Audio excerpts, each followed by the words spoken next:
کیا آپ کو پتا ہے کہ فارم آف ورب سیکھنے سے آپ کی انگلش کتنی مضبوط ہو سکتی ہے؟ آج میں آپ کو یہی سکھاؤں گا۔ جس طرح آپ لوگ کو پتا ہے کہ ورب جو ہے کسی ایکشن کو ظاہر کرتا ہے، تو پھر ورب کی دو اقسام ہے، ایک ہے ریگولر ورب، دوسرا ہے ارریگولر ورب۔ ریگولر ورب وہ ورب ہے جس کے سیکنڈ اور تھرڈ فارم جو ہے ڈی کے ساتھ یا ای ڈی کے ساتھ بن جاتا ہے۔ جس طرح پلے ہے، سو پلے، پلیڈ، پلیڈ، تو یہاں پر پلے کے سیکنڈ فارم جو ہے ای ڈی کے ساتھ بن گیا اور تھرڈ فارم بھی ای ڈی کے ساتھ بن گیا، تو یہ پلے جو ہے ہمارے ساتھ ریگولر ورب ہے۔ تو اس طرح achieve, achieved, achieved, الاو، allowed, allowed, تو یہ تینوں جو ورب ہے یہ ہمارے ساتھ ریگولر ورب ہے۔ لیکن کچھ ورب اس طرح ہے جس کے سیکنڈ فارم ڈی یا ای ڈی کے ساتھ نہیں بن جاتا، تو اس قسم کے ورب کو ہم کہتے ہیں ارریگولر ورب۔ ارریگولر ورب جو ہے کسی اسپیسیفک پیٹرن کو یا رولز کو فالو نہیں کرتے۔ جس طرح گو ہے، گو فرسٹ فارم، اس کا سیکنڈ فارم ہے وینٹ اور تھرڈ فارم ہے گون۔ Do, did, done. اس طرح بائی، باٹ، باٹ، تو یہ تھی ہمارے ساتھ ارریگولر ورب۔ تو ابھی جو ہے ہم پڑھتے ورب کی تین فارم کو۔ فرسٹ جو فارم ہے یہ ہم استعمال کرتے ہیں پریزنٹ انڈیپینڈنٹ ٹینس میں۔ فار ایگزامپل آپ کہیں جاتے تو آپ کہتے I go, I go to school, I go to مسجد ایٹسیکٹرا، یا اس کو جو ہے ہم فیوچر ٹینس میں بھی استعمال کرتے ہیں، فیوچر انڈیپینڈنٹ ٹینس میں۔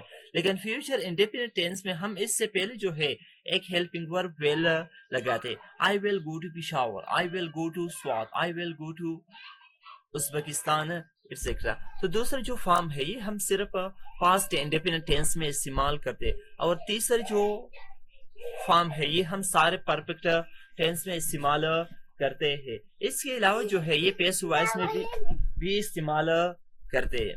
تو پہلے جو ورب ہے وہ ہے ابیوز۔ ابیوز مین گالی دینا، بدسلوکی کرنا، تو اس کا سیکنڈ فارم ہے ابیوزڈ اور تھرڈ فارم بھی ابیوزڈ۔ اس کے بعد ایکسپٹ، ایکسپٹ مین قبول کرنا، expected, expected. Achieve, achieved, achieved.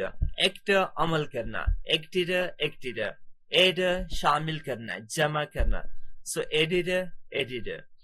Admirer مین تعریف کرنا، سراہنا، ایڈمائرڈ، ایڈمائرڈ۔ اس کے بعد ہے ایڈمٹ۔ ایڈمٹ مین تسلیم کرنا، اور اس کا سیکنڈ فارم ہے ایڈمیٹڈ اور تھرڈ فارم بھی ہے ایڈمیٹڈ۔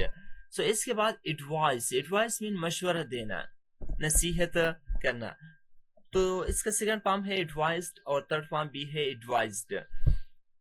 اس کے علاوہ افیکٹ۔ افیکٹ مین اثر ڈالنا، اس کا سیکنڈ فارم ہے افیکٹڈ اور تھرڈ فارم بھی افیکٹڈ ہے۔ اس طرح ایفورٹ برداشت کرنا، afforded, afforded. Agree, agreed, agreed. Allow, allowed, allowed. ابھی ہے آرگیو۔ آرگیو مین بحث کرنا، تکرار کرنا، argued, argued. Arise, arose, arisen. تو یہ جو ہے یہ ہمارے ساتھ ارریگولر ورب ہے۔ Arrange, arranged, arranged. اس طرح arrest, arrested, arrested. Arrest mean گرفتار کرنا۔ اس کے بعد ہے ارائیو۔ ارائیو مین پہنچنا، ارائیوڈ، ارائیوڈ۔ اس طرح ask, asked, asked. Ask mean پوچھنا۔ اٹیک، حملہ کرنا، اٹیک، اٹیکٹ، اٹیک۔ اس طرح اٹیمپٹ، اٹیمپٹڈ، اٹیمپٹڈ۔ اٹیمپٹ مین کوشش کرنا، جدوجہد کرنا۔ اس طرح اٹینڈ، اٹینڈ مین شرکت کرنا، اٹینڈڈ، اٹینڈڈ۔ اس کے علاوہ اٹریکٹ، اٹریکٹڈ، اٹریکٹڈ۔ ایوائڈ، ایوائڈڈ، ایوائڈڈ۔ اس طرح اویک، اووک، اووکن۔ تو یہ ڈیئر اسٹوڈنٹ یہ آج کی ویڈیو تھی ورب کے فارم کے بارے میں۔ انشاءاللہ ملتے ہیں نیکسٹ ویڈیو میں۔ خدا حافظ، اپنا خیال رکھیں۔